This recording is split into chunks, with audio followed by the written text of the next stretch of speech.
Good morning to all. Thank you for the response. And since I am not in being touch with the students for the last 8 years, my feeling of here is now 10 years reduced age from as of now. Because in the students community, our average age group will be decreased for the elders. I am seeing you as another next batch of the school, but since I am not having in the lecturer's touch and the professor's touch, I would like to be starting from the Tamil language time. அனைவருக்கும் இனிய காலை வணக்கம். இந்த ஸ்கூலுக்கு வர்றது தான் எனக்கு வந்து ரொம்ப பெருமையான விஷயம். அது இங்க வந்து பெருமையான விஷயம்.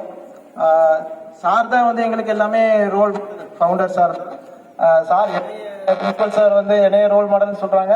ஃபர்ஸ்ட் ரோல் மாடல் வந்து சார் தான். அதுக்கப்புறம் தான் நாங்க ஃபாலோ பண்ணி வந்துட்டுக்கிறோம். ஸோ எங்களை ஃபாலோ பண்றது ஒன்று, சாரை ஃபாலோ பண்றது ஒன்று. ஸோ நீங்க சாரை ஃபாலோ பண்ணுங்க அப்படிங்கிறது தான் என்னோட எண்ணம்.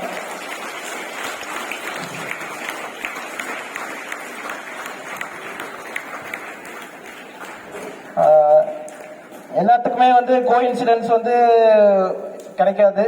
ஆனா நமக்கு வந்து பாத்தீங்கன்னா நம்ம ஃபவுண்டர்ஸ் டேவும் இங்க நேஷனல் ஸ்போர்ட்ஸ் டேவும் மேட்சிங்கா வருது. அது போக பாத்தீங்கன்னா நம்ம சாரும் வந்து ஃபவுண்டரும் ஸ்போர்ட்ஸ்ல மிகவும் ரொம்ப இன்ட்ரெஸ்டா இருப்பாரு. ஸோ இட்ஸ் என்ன சொல்றது, டிவைன் கோஇன்சிடென்ஸ் தான். சரிங்களா? நாங்கள் சார் பேட்சில் வந்து பார்த்தீங்கன்னா நாங்கள் ஃபர்ஸ்ட் ஸ்கூலில் ஜாயின் பண்ணுறோம். ஸ்கூல் ஆரம்பித்து 1 இயர் கழிச்சு நாங்கள் 2வது இயரில் ஜாயின் பண்ணுறோம். சார் கூடயே தான் ட்ராவல் பண்ணி வந்தோம். ஸோ இந்த ஸ்போர்ட்ஸ் டேல சார் என்னன்னு சொல்லலாம்னா, சார் இஸ் அன் ஆல்ரவுண்டர். எந்த ஃபீல்ட்லையா இருந்தாலும் அவர் வந்து தனித்திறமையை காமிப்பார். அந்த மாதிரி தான் சார் வந்து கேட்டுக்குள்ள வர்றாரு அப்படின்னாவே வந்து பாத்தீங்கன்னா இங்க வந்து எல்லாருமே கொஞ்சம் ஸ்ட்ரிக்ட் ஆயிடுவாங்க. ஸ்டாண்டர்டிஸ்ல இருக்கிறவங்க அட்டென்ஷனுக்கு போயிடுவாங்க அப்படிங்கிற மாதிரியான ஒரு எண்ணம் இருக்கும். அதே மாதிரி வந்து பாத்தீங்கன்னா டவுன் டு எர்த்தா இருப்பாரு. எப்பயுமே வந்து பாத்தீங்கன்னா யார் என்ன சொன்னாலும் அவங்க சொல்ற கருத்தை வாங்கிட்டு அதுக்கான செயல்ல வந்து என்ன பண்ணலாம், என்ன ஆக்ஷன் எடுக்கலாம், அவங்க சொல்றத வந்து என்ன மாதிரி ரெக்டிஃபை பண்ணலாம், ஏதாவது ஒரு ப்ராப்ளம்னா இல்ல அவங்கள என்ன மாதிரி சொல்லி நம்ம விஷயத்த வந்து கன்வே பண்ணலாம் அப்படிங்கிறத ரொம்ப யோசிச்சு மிகவும் அதுக்காகவே ஒரு ½ டே 1 டே அதை திங்க் பண்ற அளவுக்கு ரொம்பவும் மெனக்கெட்டு ஒர்க் பண்ணக்கூடியவர்.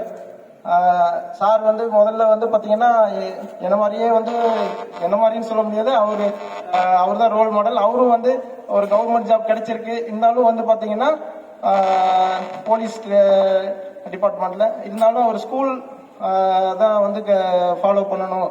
ஸ்கூல் தான் என்னோட பேஷன், டீச்சிங் தான் என்னோட பேஷன் சொல்லி அவர் வந்து ஸ்கூல்ல இதுக்காக அதை வெட்டி கொடுத்துட்டாரு.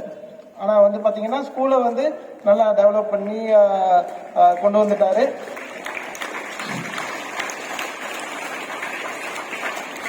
நாளில் வந்து இவ்வளவு தூரம் ஸ்கூல் டெவலப் ஆகி வந்திருக்கு அப்படின்னா அவரோட எண்ணம் தான் காரணம். எப்பவுமே வந்து பாத்தீங்கன்னா எண்ணம் போல் தான் வாழ்க்கை அமையும். சரிங்களா? எப்பவுமே வந்து நம்ம வந்து நல்ல எண்ணத்தை வச்சுக்கணும்.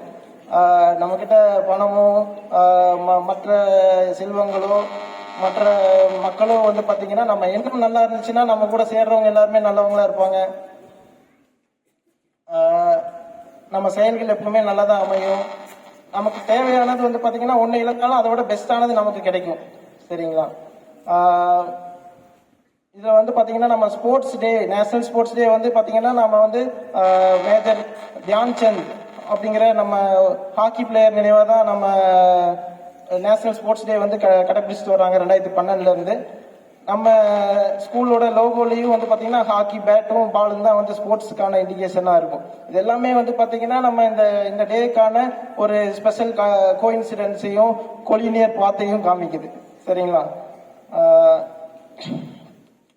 இதில் வந்து பார்த்தீங்கன்னா இப்போ நம்ம வந்து ஸ்போர்ட்ஸை வந்து மிகவும் வந்து ஒரு எக்ஸ்ட்ரா கரிக்குலர் ஆக்டிவிட்டியாக பார்க்காம எப்பயுமே வந்து அது ஒரு ஹேபிச்சுவல் ஆக்டிவிட்டியாக கொண்டு வந்துருங்க.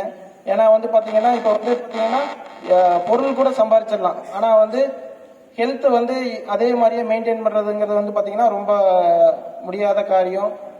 எவ்வளோ ஹெல்த்து லாஸ் ஆகுதோ அதுக்கு ஈக்குவலாக நம்மளோட வெல்த்தும் லாஸ் ஆகும், வெல்த் இல்லாட்டி நாமளும் லாஸ் ஆயிடுவோம். அப்படிங்கிற மாதிரியான சுச்சுவேஷன் தான் இப்போ இருக்கு மெடிக்கல் ஃபீல்டில் பொறுத்தளவுக்கு.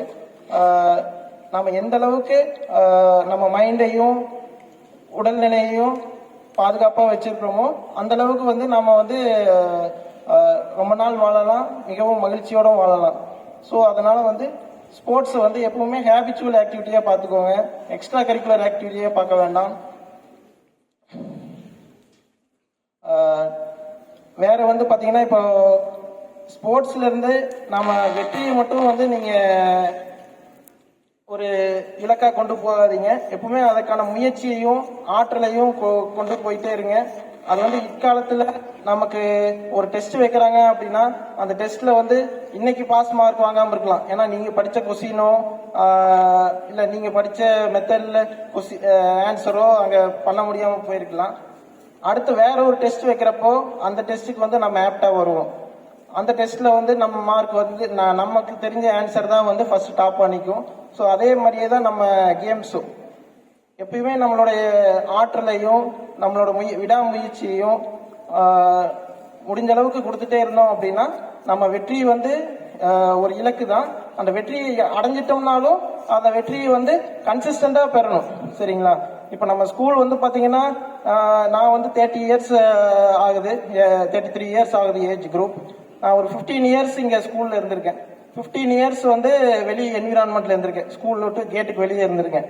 ஸோ 15 இயர்ஸ் வந்து பார்த்தீங்கன்னா இந்த ஸ்கூலுக்குள்ள இருந்தது வந்து பார்த்தீங்கன்னா இன்னும் ஃபுல்லாகவே ஞாபகம் இருக்கு. ஆனால் வந்து வெளியில இருந்த 15 இயர்ஸ் வந்து பார்த்தீங்கன்னா ஒரு ஃபோட்டோ ஃப்ரேம் மாதிரி தான், அடிக்கடி ஒரு ஃபோட்டோ எடுத்த மாதிரி தான் ஞாபகம் இருக்க ஒழிய ஸ்கூல்ல இருந்த திங்ஸ் வந்து எப்பவுமே வந்து ஃப்ரெண்ட்ஸ் நெட்ஒர்க்கு எல்லாமே வந்து பிற்காலத்தில் கிடைக்காது. நீங்களே நினைச்சாலும் இங்கே வந்து உட்கார முடியாது டெஸ்க்ல. இன்னைக்கு ஒரு நாள் வரலாம், ஆனால் வந்து எப்பயுமே வந்து இங்கே வந்து கிளாஸ் ரூமில் உட்கார முடியாது, உங்கள் ஃப்ரெண்ட்ஸோட பேச முடியாது. அதனால வந்து பார்த்தீங்கன்னா ஸ்கூலில் வந்து ஸ்போர்ட்ஸை வந்து உங்களோட ஃப்ரெண்ட்ஸோட உங்களோட கொலீக்ஸோட மற்ற கிளாஸ் பசங்களோட ஒரு சேர்றதுக்கான ஒரு வாய்ப்பாக யூஸ் பண்ணிக்கோங்க. மற்ற பசங்களுக்கு ஏதாவது ஒரு திங்ஸ் தெரியல, ஒரு விளையாட்டில் வந்து அவனுக்கு ஒரு நுணுக்கம் தெரியல அப்படிங்கிறப்ப அதை வந்து நாம தான் கற்றுக் கொடுக்கணும். ஏன்னா நமக்கு தெரிஞ்சது வந்து நாம மற்றவங்களுக்கு கற்றுக் கொடுத்தோம் அப்படின்னா தான் நாம அதுல இருந்து கொஞ்சம் டேலண்டடா வர முடியும். ஏன்னா எங்க கிளாஸ்ல வந்து பாத்தீங்கன்னா சார் வந்து கரெக்டா நாங்க 9th ஸ்டாண்டர்ட் படிக்கிறப்போ சார் ஜாயின் பண்ணியிருந்தாங்க, பிரின்சிபல் சார் சிவராஜ் சார். அவருக்கு சந்தீப் பிரியான்னு ஒரு பேட்ச், எங்க பேட்ச் பொண்ணு தெரியும்னு நினைக்கிறேன். அந்த பொண்ணு வந்து பாத்தீங்கன்னா எப்பவுமே வந்து பாத்தீங்கன்னா வீட்லயே எல்லாமே படிச்சுட்டு வந்துருவாங்க.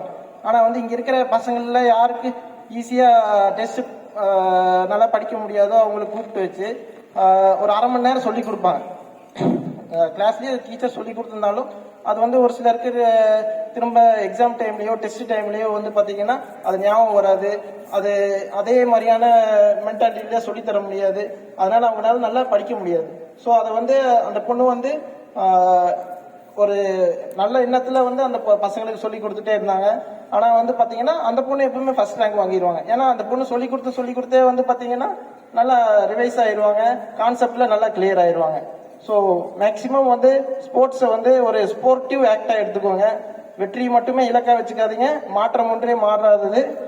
அதனால வெற்றியும் மாறிடும். அதனால வந்து வெற்றியை வந்து கன்சிஸ்டண்டா பெற்றுட்டே இருக்கணும். சச்சின் ஒன்று சொல்லியிருக்காரு, அதாவது வந்து நான் ரன் எடுக்கல அப்படின்னா நான் வந்து ரெஸ்ட்லெஸ்ஸா தூங்காம இருப்பேன், ரன் எடுத்துட்டனாலும் ரெஸ்ட்லெஸ்ஸா தூங்காம இருப்பேன். ஏன்னா அடுத்த நாள்ல வந்து நான் அதை விட அதிகமான ரன் ஸ்கோர் பண்ணணும் அப்படிங்கிற எண்ணத்திலேயே இருப்பேன். ஸோ அதனால வந்து பாத்தீங்கன்னா எப்பவுமே வந்து நம்ம இன்னைக்கு பண்றத விட நாளைக்கு அதிகமா பண்ணணும். நேற்று என்ன பண்ணோங்கிறதெல்லாம் வந்து நமக்கு மேட்டர் கிடையாது. சரிங்களா? ஸோ நான் இன்னைக்கு என்ன பண்ணிட்டு இருக்கிறோங்கிறது தான் மேட்டர். அதை விட அடுத்த நாள் அதிகமா பண்ணணும். அதுக்கு என்ன நம்ம எஃபர்ட் போடுறோம் அப்படிங்கறத வந்து நாம தான் வந்து தீர்மானிச்சு பண்ணிட்டு இருக்கணும். ஸோ மற்றபடி என்னோட கேரியர் பார்த்தீங்கன்னா நான் வந்து இங்கே 10th ஸ்டாண்டர்ட் வரைக்கும் இங்கே தான் படித்தேன், எல்கேஜி டு 10th.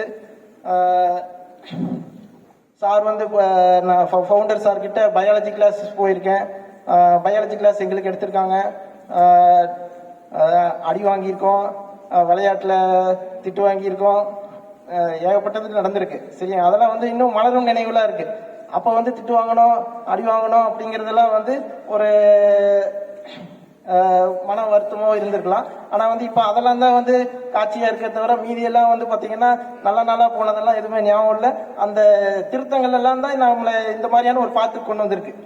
இன்னும் வந்து வேற டெவலப்மெண்ட் ஆகணும் அப்படின்னா நம்ம இப்படி தான் பண்ணணும், இந்த வழியில போகக்கூடாது, இந்த வழி தான் கரெக்டான வழி அப்படிங்கிறத வந்து நம்ம ஸ்கூல்ல இருக்கிற லைஃப் மென்டாலிட்டி தான் வந்து பிற்காலத்தில் அப்படியே கொண்டு போகும்.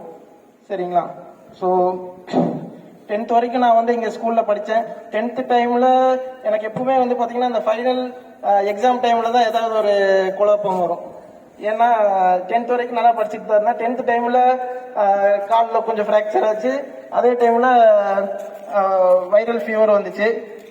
எக்ஸாம் வந்து பார்த்தீங்கன்னா அவினாசியில் பாலச்சந்திரா ஹாஸ்பிட்டலில் டிப்ஸ் போட்டு வந்து தான் எழுதிட்டு இருந்தேன். அப்போ எக்ஸாம் சென்டர் வந்து கிறிஸ்டியன் ஸ்கூலில் தான் இருந்துச்சு. ட்ரிப்ஸ் போடுவோம், நைட்டு காலையில் எக்ஸாம் ஹாலுக்கு வருவோம், எக்ஸாம் எழுதுவோம், இப்படி தான் போயிட்டு இருந்துச்சு. ஆனால் மேக்ஸில் வந்து நான் வந்து மேக்ஸ் அன்னைக்கு தான் ரொம்ப சிவியரான ஃபீவர், புக்கே திறக்க முடியல. ஆனால் மேக்ஸ் செகண்ட் பேப்பரில் யாருமே சென்டம் கிடையாது, நான் மேக்ஸ் செகண்ட் பேப்பரில் மட்டும் சென்டம். ஃபர்ஸ்ட் பேப்பரில் கூட நிறைய பேர் சென்டம் வாங்கியிருந்தாங்க. ஆனால் நம்ம படிக்க முடியாத டைமில் தான் அந்த மாதிரியான ஒரு ஆப்பர்ச்சுனிட்டி கிடைச்சிச்சு. சிமிலர்லி +2 படிக்கிறப்ப வந்து பார்த்தீங்கன்னா +2 திங்கக்கிழமை எக்ஸாம் ஸ்டார்ட் ஆகுது அப்படின்னா எனக்கு சனிக்கிழமை சிக்கன் பாக்ஸ். தட்டு இன் ஹாஸ்டலில் நான் தான் ஃபர்ஸ்ட் பேஷண்ட்னோடனே ஸ்கூல்ல இருந்து கூப்பிட்டு பேரண்ட்ஸை கூப்பிட்டு பையனை கூட்டிகிட்டு போயிருங்க, எல்லாத்துக்கும் பரவிடும், ஸோ நீங்கள் வீட்டிலேருந்து கூட வந்து எழுதிக்கோங்க, நாங்கள் அரேஞ்ச்மெண்ட் பண்ணி தர்றோம் அப்படின்ட்டாங்க. ஸோ குருகுலம் ஸ்கூலுங்கிறது வந்து பார்த்தீங்கன்னா +1 +2 மூலவாய்க்கால் கோபிக்கிட்டே இருக்கு. அவினாசிலேருந்து பார்த்தீங்கன்னா 40 கிலோமீட்டர்.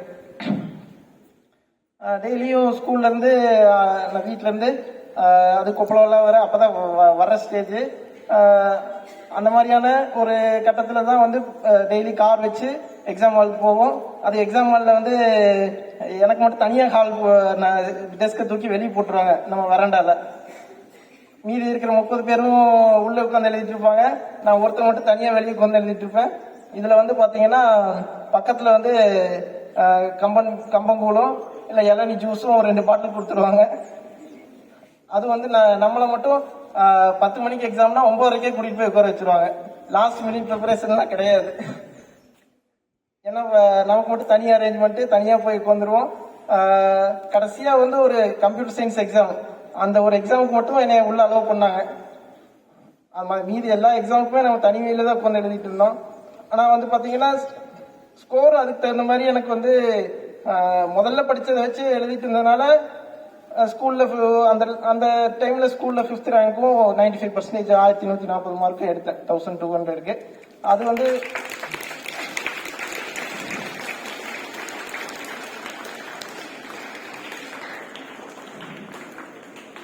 ஸோ நம்ம இதெல்லாம் எதுக்காக சொல்கிறேன் அப்படின்னா, எனக்கு எப்பவுமே வந்து இந்த கடைசி டைமில் தான் ரொம்ப டிஸ்டர்பன்ஸ் அதிகமாகும் எக்ஸாம் முடிக்கிற டைமில். அதே மாதிரி தான் பிஇ சிவில் படிச்சுட்டு இருக்கிறப்போ எப்படி ஒரு கேம்பஸ் பிளேஸ் ஆயிடணும், இன்ஜினியரிங் முடிச்சுட்டு கேம்பஸ் பிளேஸ் ஆயிடணும் அப்படிங்கிற ஒரு எண்ணத்தில் தான் வந்து எக்ஸாம் நான் சிவில் படிச்சுட்டு இருக்கிறோம். அதே மாதிரியே வந்து பார்த்தீங்கன்னா நானும் இன்னொரு பையனும் மட்டும்தான் ஃபர்ஸ்ட் ஒரு கம்பெனியில் பிளேஸ் ஆகிறோம். சிவில் டிபார்ட்மெண்ட்லேயே வச்சு குமரகுருவில் பிளேஸ் ஆகிறோம். ஆனால் வந்து ஒரு 3 மாதம் கழிச்சு வந்து பார்த்தீங்கன்னா உங்கள் நேமை வந்து எங்கள் ஸ்கூல் பிளேஸ்மெண்ட் செல்லேருந்து கூப்பிட்டு 2 பேர்த்தையும் கூப்பிட்டு நீங்கள் வந்து இந்த பிளேஸ்மெண்ட்டை நம்பி இருக்காதீங்க, இந்த கம்பெனி வந்து ஆஃபர் லெட்டர் தரமாட்டாங்க, இப்போவே கூப்பிட்டு சொல்லிட்டாங்க, அதனால் வந்து நான் உங்கள் பிளேஸ்மெண்ட்டில் பண்ணதா சொல்லி லிஸ்ட்லேருந்து பேரை தூக்கிட்டோம். ஸோ நீங்கள் பிளேஸ்மெண்ட்டை நம்பாதீங்க, வெளியே எந்த ஜாப்பாக இருந்தாலும் இப்போவே தேட ஆரம்பிச்சிருங்க, அதனால நாங்கள் ஃபர்ஸ்டே ப்ரியராக இன்ஃபார்ம் பண்ணிடுறோம், நீங்கள் இதை நம்பி இருக்க வேண்டாம்னு சொல்லிட்டாங்க. எப்பவுமே நமக்கு இந்த லாஸ்ட் மினிட்ல தான் இந்த மாதிரி குளறுபடிகள் நடக்குது. அடுத்தது வந்து அந்த டைம்ல நாங்கள் கேட் எக்ஸாம் வருதுன்னு தெரியும், அப்ளை கூட பண்ணல. நானும் அந்த பையனும் ரொம்பவே வெக்ஸ் ஆகி சரி கேட் அப்ளை பண்ணுவோம், கேட் கோச்சிங் போய் கேட் அப்ளை பண்ணுவோம். கேட் மூலமா கேடிசின்னு என்ட்ரன்ஸ் எக்ஸாம் தான். நம்ம ஐஐடி ஜேஇ போகிற மாதிரி IIT JEE for BTech BE ஐஐடியில் போகிறக்கு. அதே கேட் எக்ஸாம் வந்து பார்த்தீங்கன்னா அதுக்கு அடுத்தது போஸ்ட் கிராஜுவேட் போகிறதுக்கான என்ட்ரன்ஸ் எக்ஸாம். அதை வந்து வித்தின் ஷார்ட் ஸ்பேன் ஒரு 20 டேஸில் தான் என்ன கிளாஸில் நடத்தினாங்களோ அதை மட்டுமே நோட்ஸை ரிவைஸ் பண்ணிட்டு எழுதுவோம். நல்லா எழுதுறோம், நம்மளோட எஃபெக்டை போட்டு எழுதுவோம், தெரியாதது பார்த்துக்கலாம் அப்படிங்கிற மாதிரி தான் எழுதணும். அதுலேயும் கேட் குவாலிஃபிகேஷன் வந்து பார்த்தீங்கன்னா என் கிளாஸில் 3 பேர் தான் ஆனோம். அதில் நான், அந்த பையன், இன்னொரு பையன், 3 பேர் மட்டும்தான் இருந்தாங்க. அது மூலமாக கேட் ஸ்டைஃபன் மூலமாக ஜிசிடியில் போய் ஜாயின் பண்ணோம். அப்போ வந்து பார்த்தீங்கன்னா கேட் ஜாயின் பண்ணிட்டோம், எம்டெக் போயிட்டோம். ஆனால் எம்டெக் போய் படிச்சுட்டு இருக்கிறோம், திரும்ப என்ன ஜாபுக்கு போகிறது இப்படிங்கிற மாதிரியே தான் மைண்டில் வந்து நம்ம மைண்டில் ஓடிட்டே இருக்கும். ஆனால் அங்கே இருக்கிற ஒரு நெட்ஒர்க்கு, ஃப்ரெண்ட்ஸ் நெட்ஒர்க்கு, எம்டெக்ல இருந்த ஃப்ரெண்ட்ஸ் நெட்ஒர்க் தான் இப்போ நான் இந்த ஜாப் கேரியரில் உள்ள வந்ததுக்கே காரணம். கேட்டுக்கு படித்தோம். அந்த டைமில் வந்து பார்த்தீங்கன்னா அந்த எம்டெக்ல உள்ள வந்த எங்கள் பேட்ச் ஒரு 18 பேர் தான் எம்டெக்கு உள்ள எப்பவுமே கிளாஸுக்கு இருப்பாங்க. எம்டெக் பொறுத்தளவுக்கு அதில் ஒரு 5-6 பேர் வந்து எப்பவுமே படிச்சுட்டே இருப்பாங்க. என்னன்னு கேட்டால் கவர்மெண்ட் எக்ஸாம் படிக்கிறோம். கவர்மெண்ட்ல சிவில் இன்ஜினியரிங்க்கு நிறைய போஸ்டிங் இருக்கு. இப்போ கூட வந்து பார்த்தீங்கன்னா இந்த வருஷம் 3 டிபார்ட்மெண்ட் எக்ஸாம் நடந்து ரெக்ரூட்மெண்ட் முடிச்சுட்டாங்க. ஆனால் இன்னும் டிமாண்ட் இருக்கு. ஜாயின் பண்ணவங்க ஒரு எக்ஸாம்ல ஜனவரியில எக்ஸாம் எழுதினவங்களே திரும்ப மார்ச்ல எழுதியிருக்காங்க. ஜனவரியில எக்ஸாம் எழுதினதை விட மார்ச்ல நல்ல போஸ்டிங் வந்துருந்துச்சா மார்ச்சுக்கு மாற்றிருக்காங்க. மார்ச்ல வந்து பிடபிள்யூடி கிடைச்சிருந்தா மார்ச்ல பிடபிள்யூடிக்கு போயிருக்காங்க. அதே மார்ச்ல இருந்து மறுபடியும் ஜூலைல எக்ஸாம் நடந்தது. ஜூலைல வந்து அதை விட நல்ல ஐவிஎஸ் போஸ்டிங் கிடைச்சிருக்கா, ஐவிஎஸ்க்கு மாறிடுறாங்க. ஸோ ஆனால் இன்னும் டிமாண்ட் எல்லாம் இருக்கு. சரிங்களா? ஸோ அந்த மாதிரி கவர்மெண்ட் எக்ஸாமுக்காக ப்ரிப்பேர் பண்ணிட்டு இருந்தாங்க. ஸோ நாம சும்மா தானே இருக்கோம். எப்பவுமே பிஇ சிவில், அதாவது நீங்கள் +2 தாண்டிட்டீங்கன்னாவே எக்ஸாம் டைமில் தான் ப்ரிப்பரேஷன்ஸ் இருக்கும். கிளாஸஸ் நடக்கும், அல்லது ஆன்லைன் கிளாஸஸ் நடக்கும். இப்போ நிறைய இடத்துல வந்து பார்த்தீங்கன்னா வாலண்டரி கிளாஸஸ் தான். நாமளாம் ஸ்டூடெண்ட்ஸாக வாலண்டியராக படிச்சுக்கலாம். நம்ம இங்கே ப்ரைவேட்டில் ஸ்கூலில் சொல்லித்தர மாதிரி வந்து பார்த்தீங்கன்னா நீ இதை படி, இந்த கொஸ்டின் இம்பார்ட்டன்ட்டு, இந்த கேள்வியில் வந்து இது வந்து ரொம்ப முக்கியமான பாயிண்ட்டு, இதை வந்து கலர் பண்ணி எழுதலாம். இப்போ கலர் பண்ணுறதுக்கும் யாரும் கவர்மெண்ட் எக்ஸாமில் வர்றதில்லை, இப்போ பப்ளிக் எக்ஸாமில். ஸோ அந்த மாதிரியெல்லாம் முதல்ல இருந்துச்சு. ஸோ அப்படியெல்லாம் இருந்த காலத்தில் வந்து பார்த்தீங்கன்னா அந்த எக்ஸாம்ஸ் எழுதி உள்ள வர்றதுங்கிறது வந்து பார்த்தீங்கன்னா ரொம்ப கஷ்டமான காரியம் தான். ஸோ அதில் வந்து பார்த்தீங்கன்னா அவங்க படிச்சுட்டு இருக்கிறாங்களே அப்படிங்கிற ஒரு எண்ணத்திலேயே வந்து பார்த்தீங்கன்னா நோட்ஸ் மட்டும் வச்சு படிச்சுட்டு இருப்போம். நம்மளால முடிஞ்சதை எஃபெக்டை மட்டும் போடுவோம். என்ன மீறி போனால்